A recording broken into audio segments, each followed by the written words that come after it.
You're watching the LeanScaper podcast, where landscapers come to grow. If you want the systems, stories, and strategies to build a lean, mission-driven company that your team loves working for, keep watching. All right, guys, we're going to move fast. We're going to cover a lot of stuff today. We're going to ask you guys to share some things, so get ready. But before I begin, I want to share something with you guys that I learned when I was 15 years old. Growing up, I did a lot of dirt bike racing, specifically outdoor motocross.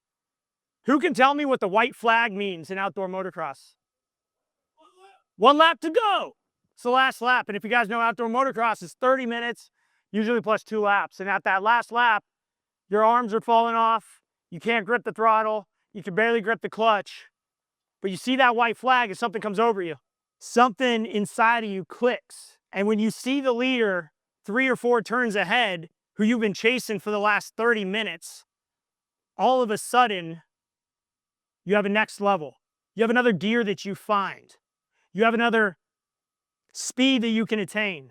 And usually, what I found out is that last lap was often my fastest lap. The point where physically I thought I was at my end, mentally I thought I was at my end, but somehow, some way, I found another gear. I call that the championship mindset, or the champion's mindset.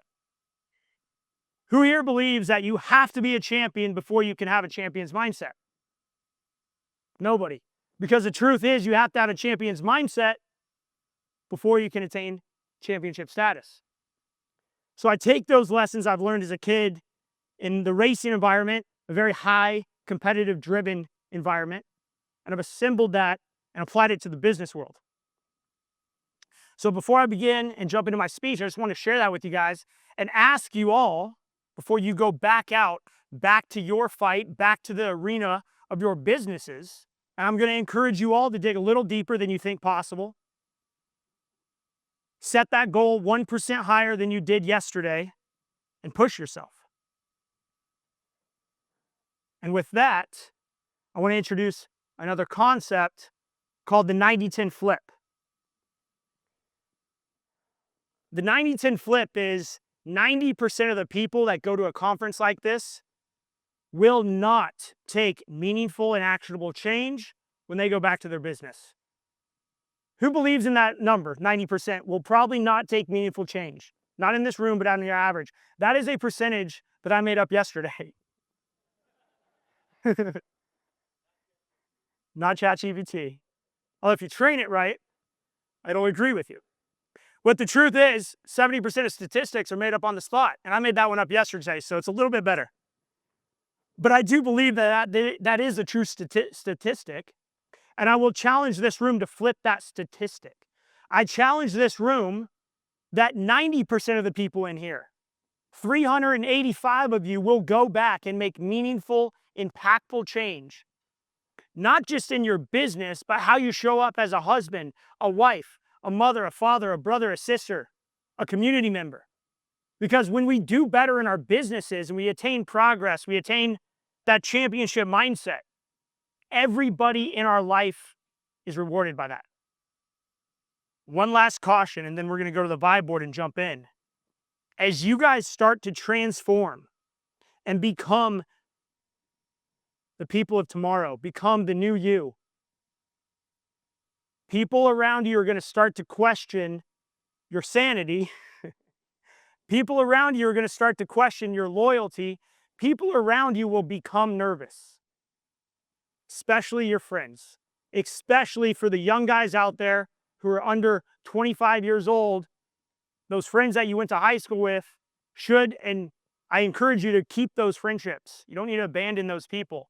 A lot of news out there is you got to replace your friend group and surround yourself with entrepreneurs who are thinking bigger. While I agree with surrounding yourself with entrepreneurs who are thinking bigger, don't abandon those people who you grew up with.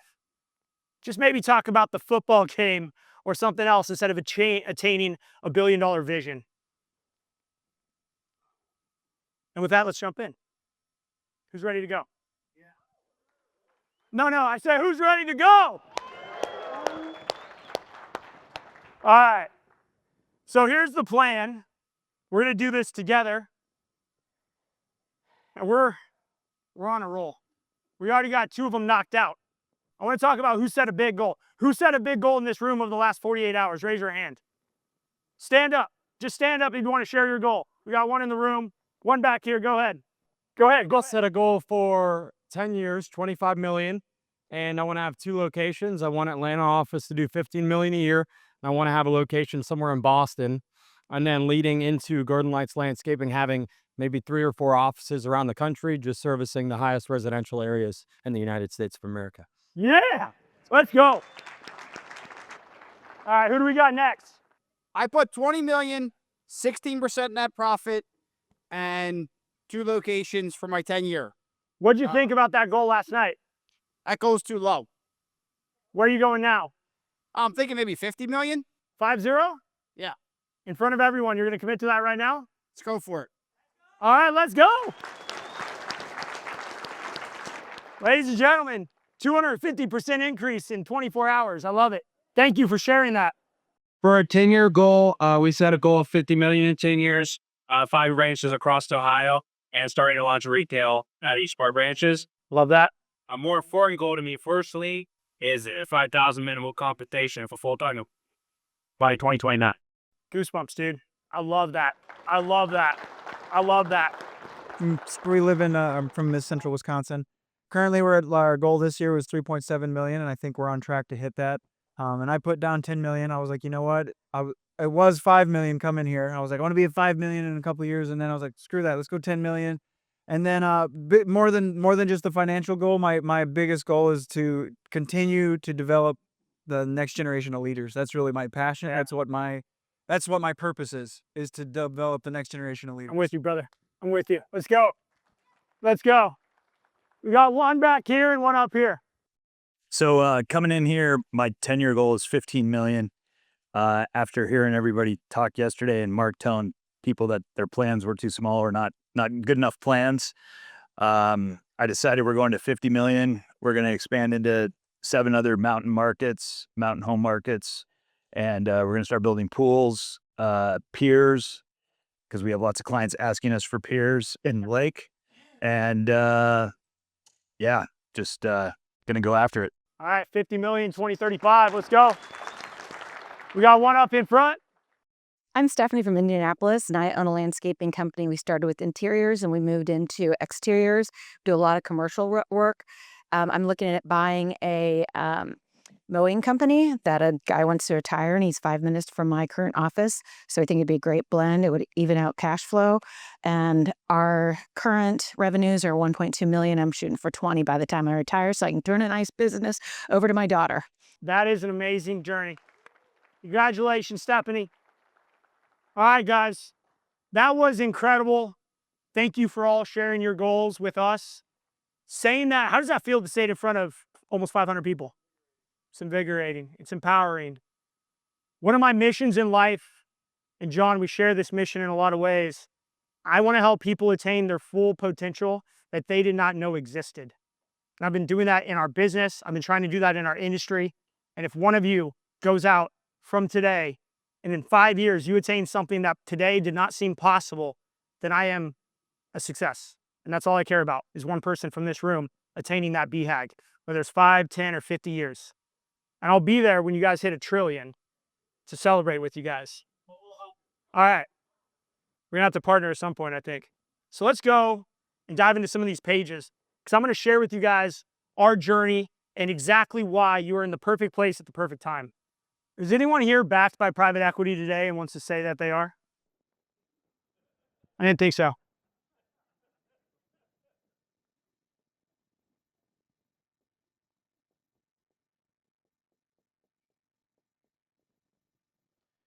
We all are in the perfect place at the perfect time.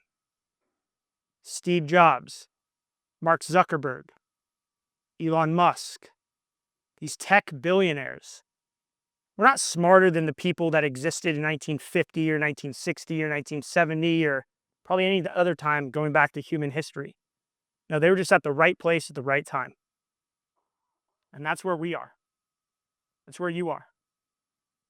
You're at this perfect intersection of technology, institutional money, a demand for service businesses, a rising of the trades, the next generation embracing the blue-collar mindset, the sweat equity mindset, and an entire industry that is already sick of private equity after about 5 years into the first cycle. And if my buddies in HVAC and electrical and the Tommy Mellos of the world are any indication of what we have to go in the next 10 years, we're in the first of 3 cycles of private equity. Maybe 5 to 7 years in that first cycle. And you've seen some of the bigger names and the bigger logos turn over and recapitalize their balance sheet with new private equity backers. They're going into the second, some the third cycle, but for the majority of the businesses today, they're in their first cycle of the private equity process. I have nothing against private equity. I think they're perfect for our industry because we have something they don't. We have grit. We can outwork them. We can outgrind them. We can outvision them. I guarantee there is no private equity company creating 10-year visions that they believe in for the reason of the people. They're not creating visions to get their minimum salaries up to $75,000 a year. Their visions and their fiduciary legal responsibility is to create visions to generate returns to their shareholders. The private equity model is very simple. They take money, they invest it into a group of businesses, and then they take out 3 to 5x their money. And when you're buying businesses at a 5 to 7x multiple, and your platform is trading at a 15x multiple, how long does it take to 3x your money? As soon as they sign that paperwork and they close the deal, they 3x'd the value of that EBITDA or that profit of the business. And I don't have enough time to explain exactly on detail, but listen to a podcast with Mark, he goes into it. And what happens when they do that is they have to create this return.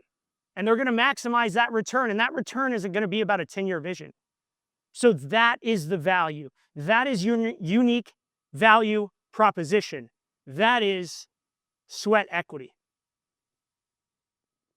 That's the K&D story. And the title of the talk is Sweat Equity, How a Strategic Vision and Massive Action Saved Our Family Business. So I should probably tell you guys that story. In 2015, it was October. I remember it because it was hunting season. My dad was hunting at the time. My mom came down and sat me down and said, hey, I wasn't a little kid, I was 25, but she goes, hey, me and your dad are getting a divorce and I'm moving to Oregon. I said, Mom, I see that. I've seen the issues. I support you. I love you. I'm here for you. But she said she was leaving in a week. She ran the payroll. She paid the bills. She cashed the checks. I didn't even know the freaking login to the bank. I'd never picked up mail from the P.O. box.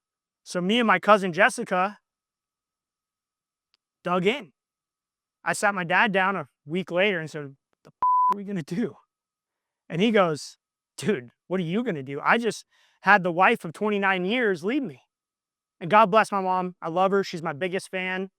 Mom, you're probably watching this on recording, so I love you. And I forgive you. But at that moment, that was really, really tough for a family. We're a family business. We had been in business for 30 years. My parents started the business the year after they got married. And my mom's out. My mom's gone. 2 weeks, 3 weeks into it, she was available by phone, but she wasn't at the office. She wasn't there.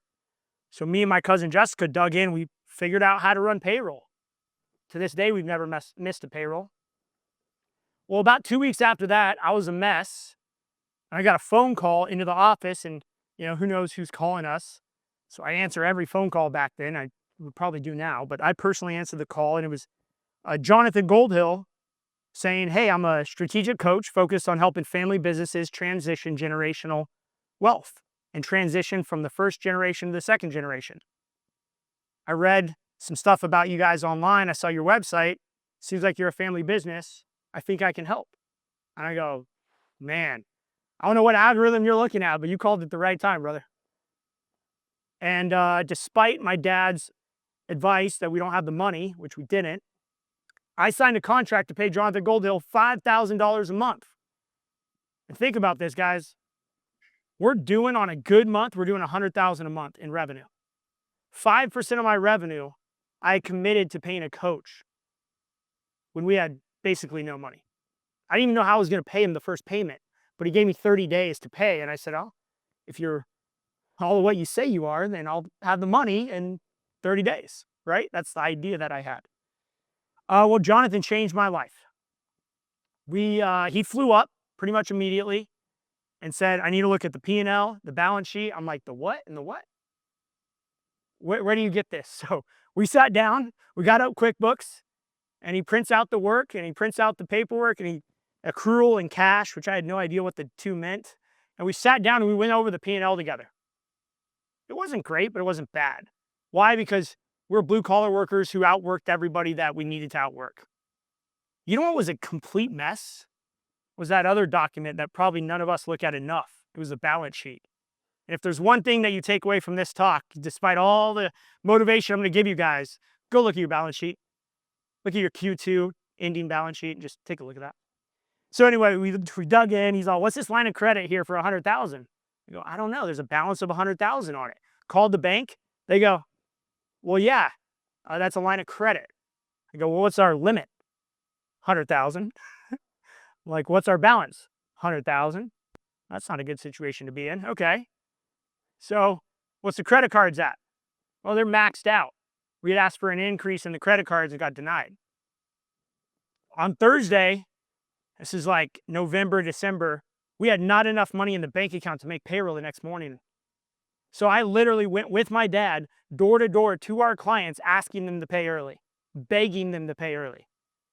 And after that day, we got our money, we made payroll. I said, I'm never doing that again. That was humiliating. We got to fix this.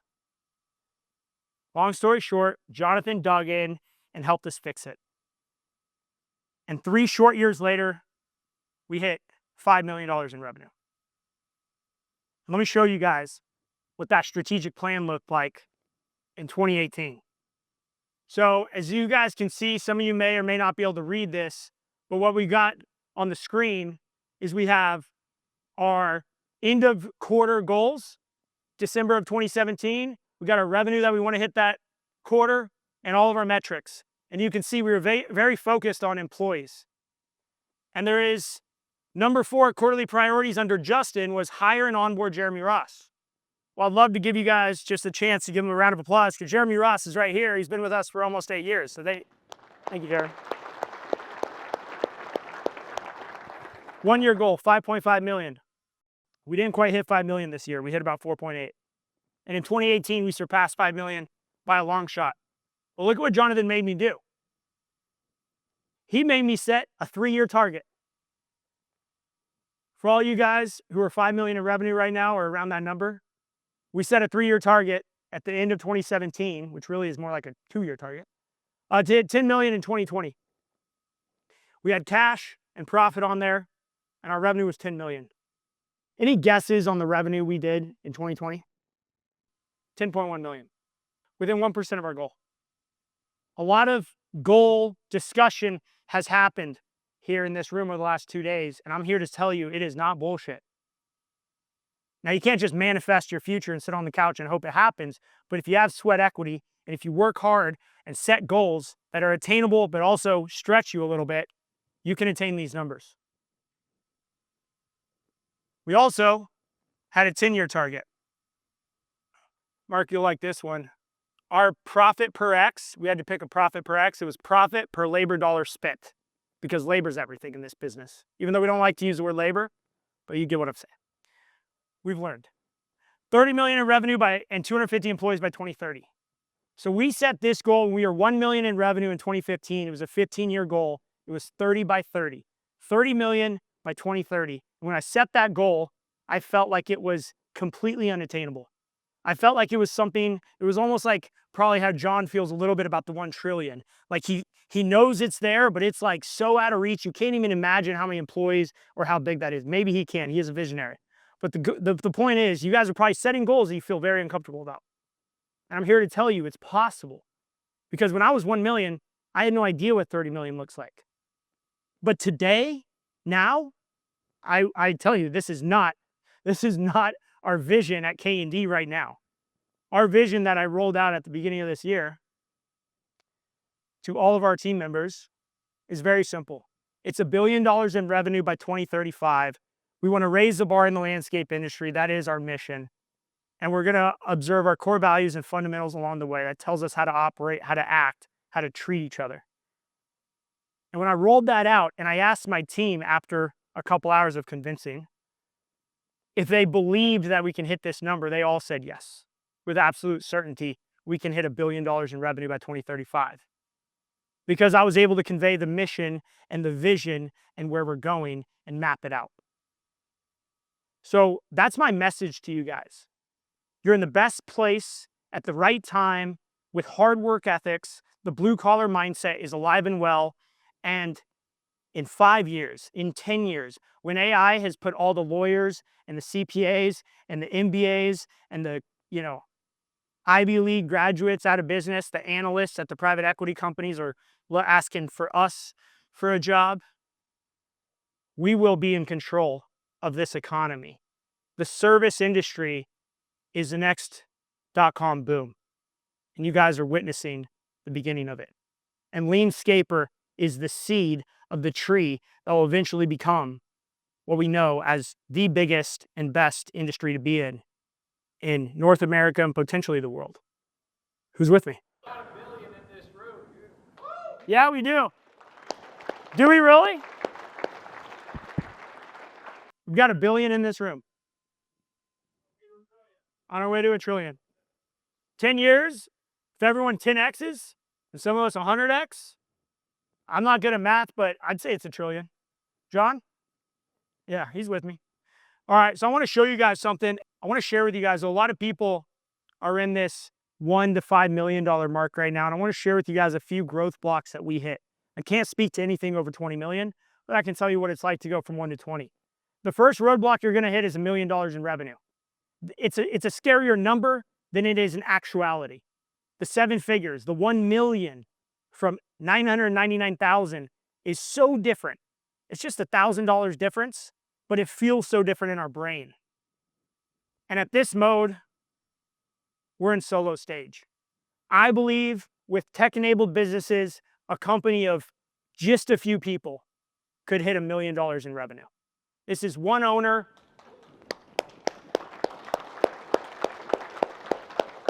This is one owner with an incredible team around them. 3 million, the hero stage. This is the same person with a few more people reporting to them. Mark showed us this organization chart earlier yesterday. It's doable. A lot of you guys are in this stage right now, and you're feeling the burnout, you're feeling the heat, and it's time to invest and build that team through technology. The next stage, and we hit this stage at 3 million, and we hit this stage at 7 million. 7 million is the ultimate highest level I believe you can attain unless you're subcontracting a lot out or doing something very unique in a niche market. 7 million is superhero stage, and that is the limit of the superhero. One leader, one visionary with a bunch of direct reports. And I know a few of these guys. The concrete guy, Dylan Whitlow, he went from 2 million to 7 million in revenue over the course of 2 years as I was coaching him.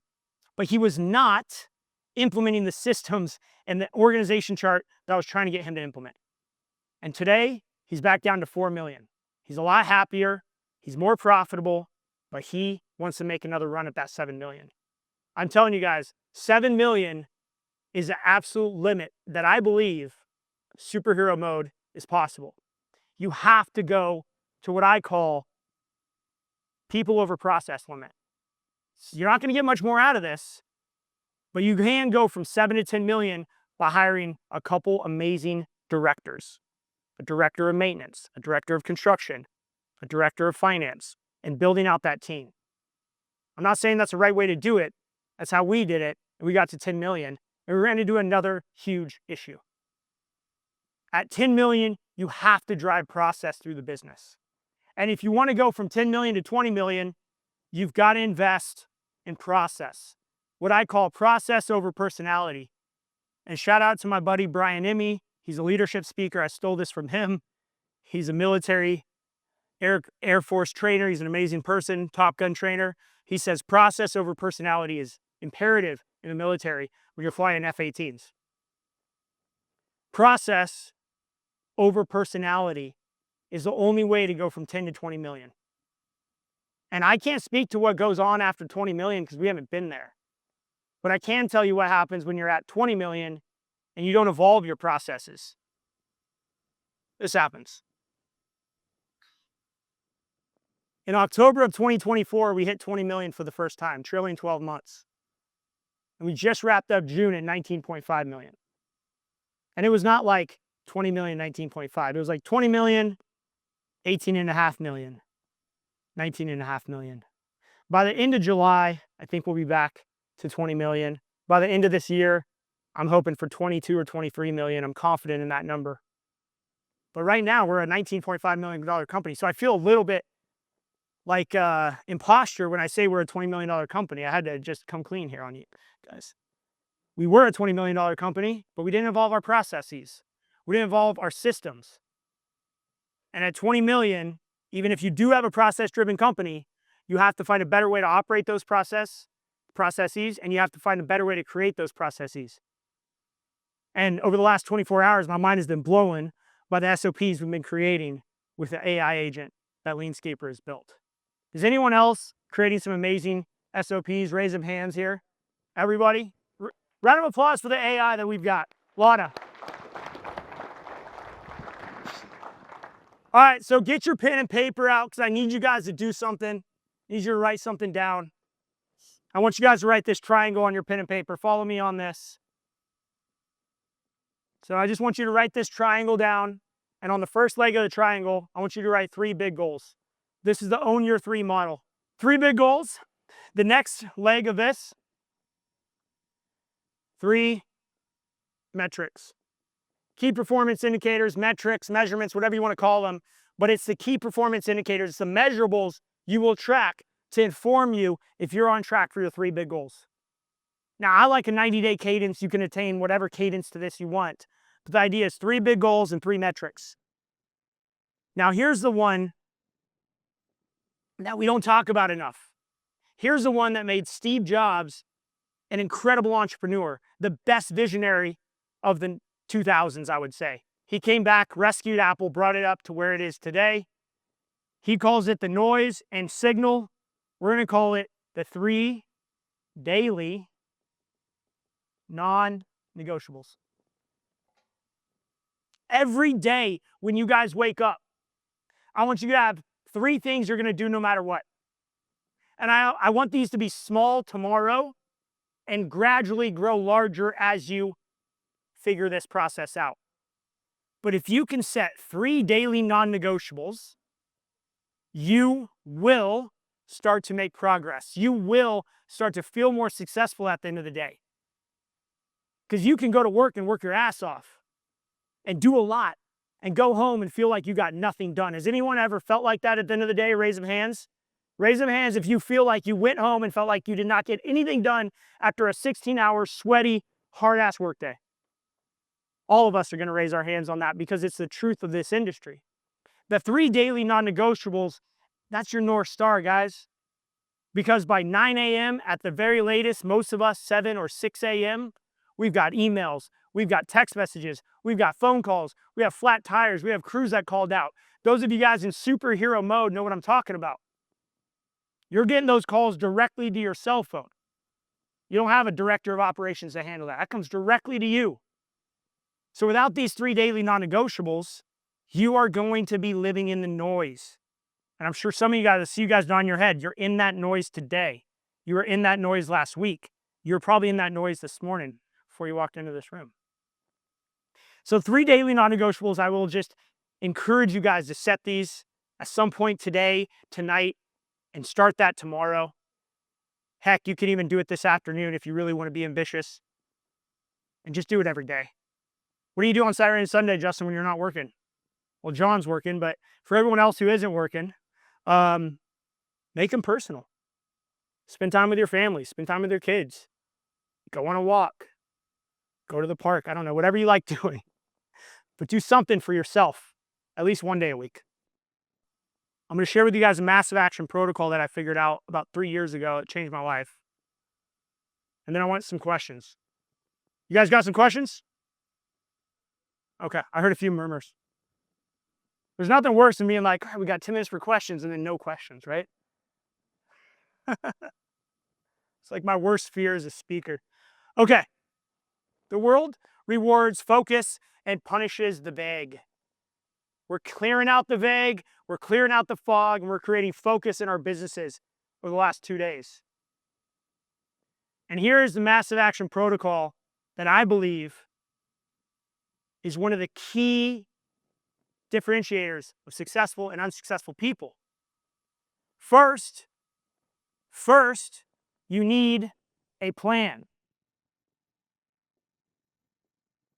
First, you need to know what you're doing, where you're going. Has anyone ever got in the car, not put a GPS in, and just started driving down the road, and a half hour later you park and go, this isn't the Grand Canyon? And you're like surprised that you're not at the Grand Canyon. Well, you never told the car where to go. You never even gave yourself directions. And oftentimes, as silly as it sounds, we'd never do that today.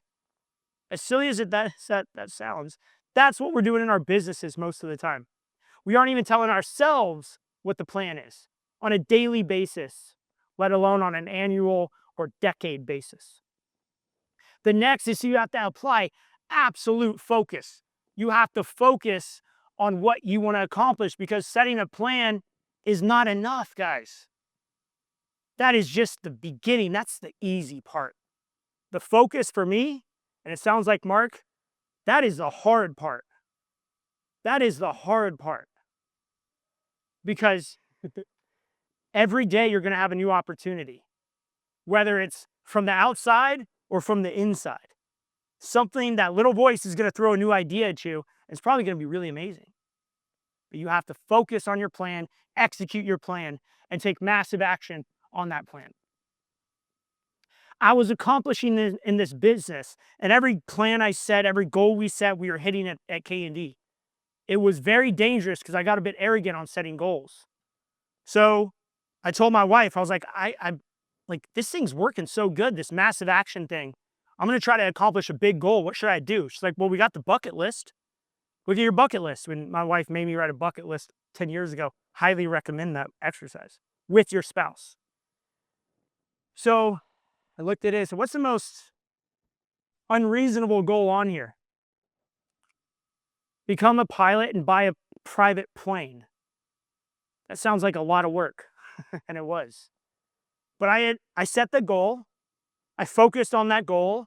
I did time blocks on my calendar 3 days a week for 3 hours of flight lessons or studying or whatever. That was dedicated to my aviation career. Well, it's not a career because I don't get paid for it.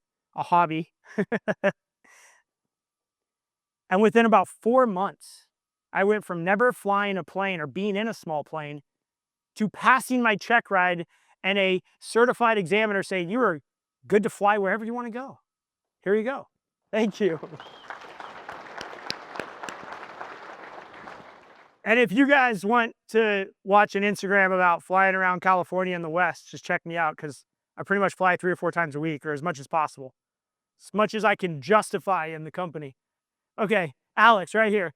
Alex is in town from Techo Block. Shout out Techo Block, by the way. And Alex is in town, and he's like, hey, can we grab lunch? I have like an hour in between this event I'm doing. I'm like, yeah, let's do it. It's an hour drive for me. Not a big deal.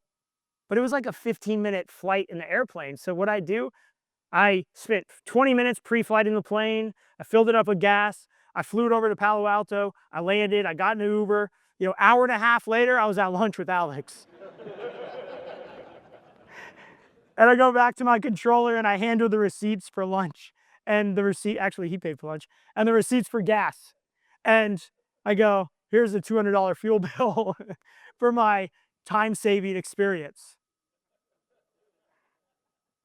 And that plane is an absolute business write-off.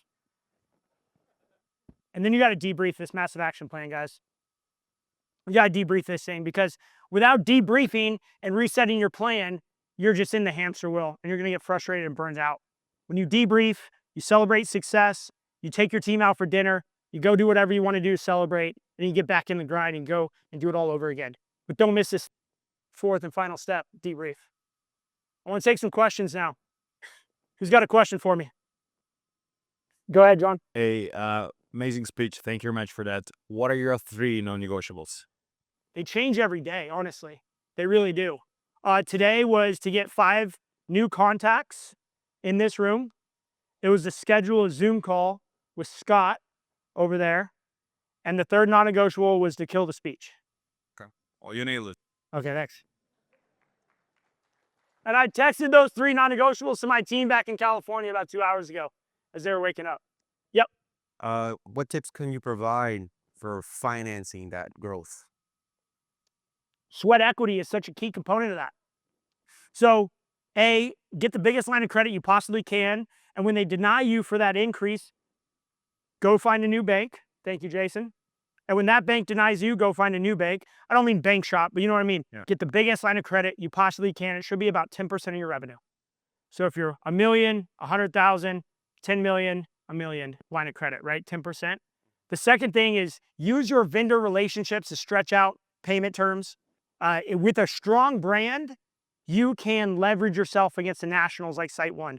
Our SiteOne terms, I'll tell you guys, I don't care. It's 90 days and 3%.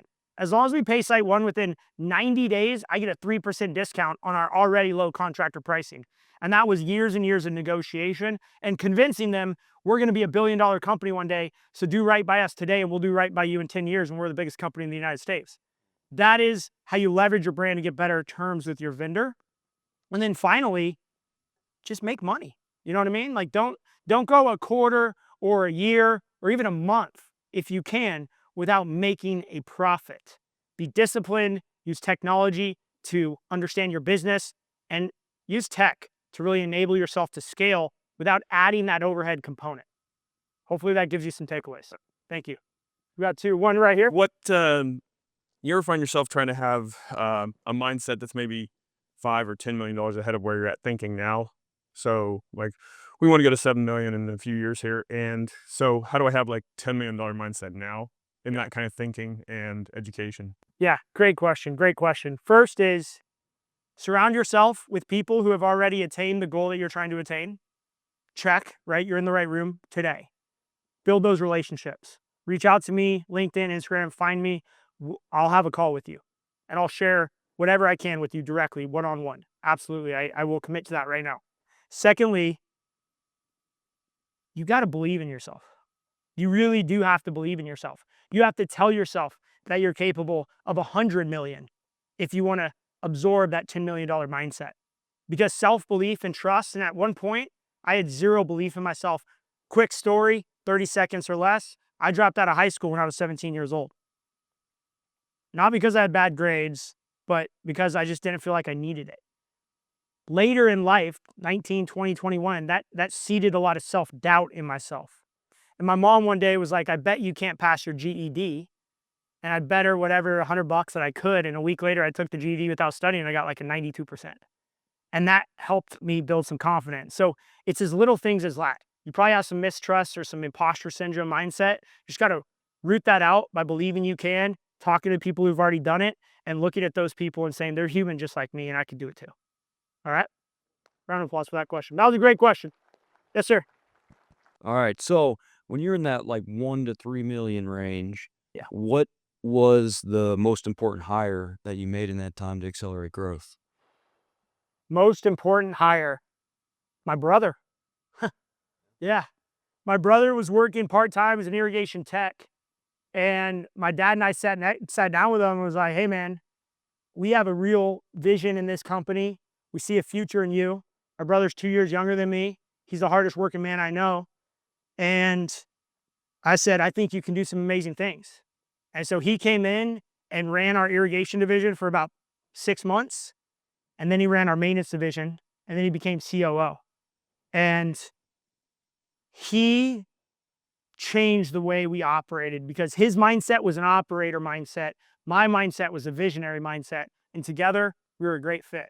So if you're an operator, find a visionary. If you're a visionary, find an operator. Whether it's in your circle, and it probably is, or you got to go find out someone else to hire, And then the big thing with my brother is he had equity, so we didn't have to pay him a lot of money. Great thing about family. Sweat equity again, here I go. And that paid off for him and paid off for us, and we didn't overburden the company with overhead. All right. Yep. Back here, Steve. What you got? So I am all about BHAGs and goal setting and whatnot, but I definitely can find myself getting stuck in just like the thought of like setting those goals. So like $12 million in 2 years, 20% net profit. That's easy for all of us to say in the room, like these big goals. But like then I can find myself just like think it's just gonna manifest, right? You're like, cool, I set that. Like I believe in myself. I don't have self-doubt. It's gonna happen. I think all of us in the room can also hopefully relate to that. But I guess if you can give us some actionable or like first steps to like start heading towards that goal. I think that would help me to process better and just say like, if that's your goal, then what, right? Maybe like 3-5 things like that. Great question. First thing, you have to believe your goal, right? We got to believe our goal. Second, share your goal with everybody. Go on a podcast, reach out. There's so many amazing green industry podcasts. LeanScaper podcast just dropped. Reach out to all those industry podcasts and ask to go on there and share your goal publicly. Whether you get 5 listeners or 5,000 listeners, it doesn't matter. You don't even know, but your brain knows that you shared that publicly. And you just did that. You shared it publicly, so check. And then the next thing is, you may not know what you need to do in 3 months or 6 months or a year, but you probably know what you need to do tomorrow. And that's all you got to do, is do what you know you need to do tomorrow, one foot in front of the other, focus on progress over perfection. And every day you make progress, that compounding interest will get you to, and I believe, well beyond your goals. We got a question right here, and then we'll come to the gentleman in blue. Hey, how are you? Name and company, just so we know. My name is Philip Garza, and I'm from Dallas, Texas. Sensational Landscape. I'm scared to death right now, but my 3-year plan is to be on stage doing what you're doing. Yes, sir. And I will be there.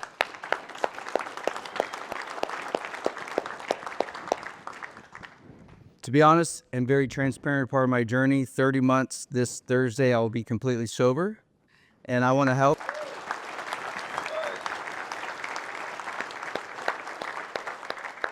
I want to help other guys in this industry, including people in this room that are struggling with addiction, and help overcome alcoholism. Just recently, in March, I was let go of a $100,000 job. I launched a $22 million company into the Dallas market, and it was a strategic hire. 14 months later, they said, thank you very much for everything you taught us, and let me go. Wow. So, yeah, brother, share it. Let him go. my wife's scared.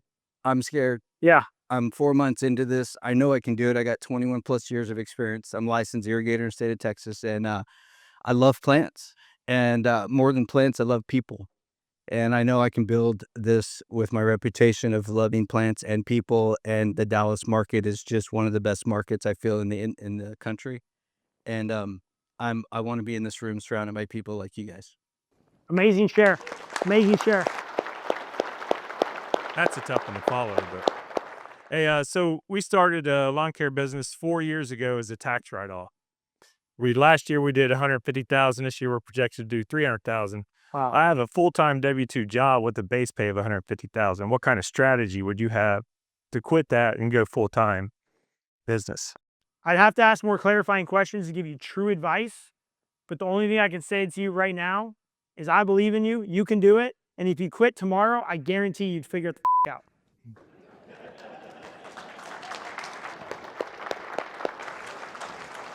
Sorry for the profanity. Thank you. Yoel Clark, Recupero Incorporated. Do you have anything specific to say to those of us that may be not an owner themselves, but part of the support group around an owner that want to be those star supporters who implement the owner's vision? Great question. Who's in that seat today? Raise your hand. A good amount of you guys. Thank you guys all for coming out. Look, your guys' role is as or more important than the owner. Your belief in the owner, your belief in the visionary, the CEO who are setting these big goals is the difference between success and failure. Jeremy Ross, my VP of construction right here, he believed in me and believed in the vision, and has never doubted it. He challenges me, and he challenged me today at lunch, but he never doubts it. So that is the number one thing you can do for your team, is to believe in them. And I could go on a list of things, but that is by far the number one thing to make the meaning and biggest impact in your team, in your company, in your visionary, is to believe in them. Get behind them, and they hopefully will reward you. All right, guys, that's all I got today. Thank you so much.